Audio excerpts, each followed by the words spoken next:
Korang tahu tak nak cari makanan yang sedap-sedap dekat Terengganu? Kalau boleh ada ikan bakar and resipi daripada Thai. Saya tahu dekat mana ada menu yang sedap macam tu. Tapi sebelum tu korang kena tolong saya like dan komen je apa-apa, titik pun boleh. Hari ni saya main jogging-jogging sampai dekat Kampung Wakaf Tembesu. Nama tempat ni Nur Siah Selera Ikan Bakar. Betul-betul tepi Bila Prabok. Sini saya datang sebab ramai orang cakap masakan dekat sini sedap-sedap. Sini semua menu ada. Selain ikan bakar, kita ada yang taufu, char kway teow, dimsum, aneka masakan Thai, lepas tu seafood. Serius mantap. Tapi hari ni kita nak rasa makanan-makanan Thai dulu. First menu kita ada miang talapia aroy. Yang ni dia punya portion besar. Lepas tu kita dapat satu ikan talapia. And dia juga bagi 3 jenis sos. Ikan dia ni garing-garing lembut je isi dia kat dalam. Rasa dia sedap. Lagi-lagi dapat makan dengan sos merah dia tu. Nak lagi best kena balut dengan bihun and salad dia ni. Makan pula dengan sos hijau. Serius terangkat weh. Mantap weh. Talapia dia memang puas hati. Next dalam ni pun saya ada jumpa juga udang galah. Banyak tau. Bukan seekor dua. Dan dia punya saiz pun besar-besar. Punya bihun pula warna ungu. Saya ni memang suka sangat pergi Thai. Dan makanan-makanan kat sini sama tau macam dekat sana. Tak cukup lagi dalam ni siap ada sotong weh. Sama juga saiz dia pun besar-besar. And lepas tu dalam ni pun ada juga kerang. Seterusnya pula kita nak rasa udang galah cili bawang putih. Dia punya bau saja pun dah jahat. And saiz udang yang kita dapat pun besar-besar juga. Paling nikmat dekat kepala dia tu memang manis and banyak sangat isi. Yang paling saya suka dia punya kuah ni guys. Manis-manis macam tu. And ada rasa aroma bawang, lada, pedas-pedas. Untuk seterusnya kita ada juga ketam telur masin.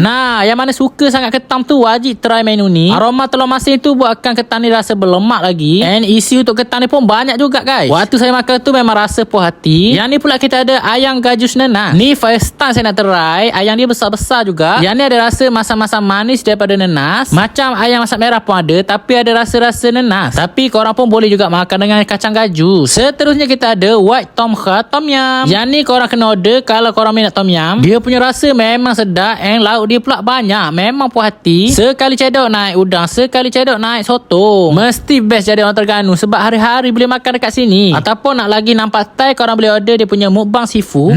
Yang ni lagi jahat. Yang ni nampak macam somtam. Tapi ada kerang, ketang, sotong, udang. Package siap korang dapat sekali dengan telur lagi. Ada rasa masam-masam manis pedas macam tu. Dalam Thai kalau makan ni kita akan sebut aroy cincin. Masuk dia sedap sangat-sangat. Puas hati. Ataupun kalau rasa nak simple-simple boleh order dia punya somtam jagung. Yang ni pun best lagi. Tengah edit ni pun kecoh air liu tau. Teringat balik. Seterusnya untuk air pun ada macam-macam jenis. Yang ni kita ada soda blue lemon. Lepas tu ada soda pineapple. Yang ni pula ada char kway. Macam air teh sikit. Tapi ada cincau yang banyak. Sedap. Manis-manis berlemak macam tu rasa dia. Next kita ada green speechel. Yang ni pun best juga. Rasa macam teh hijau. Tapi ada aiskrim. Ada cincau besar-besar macam tu. Kalau tak suka yang ni boleh ambil dia punya air coklat Oreo blend.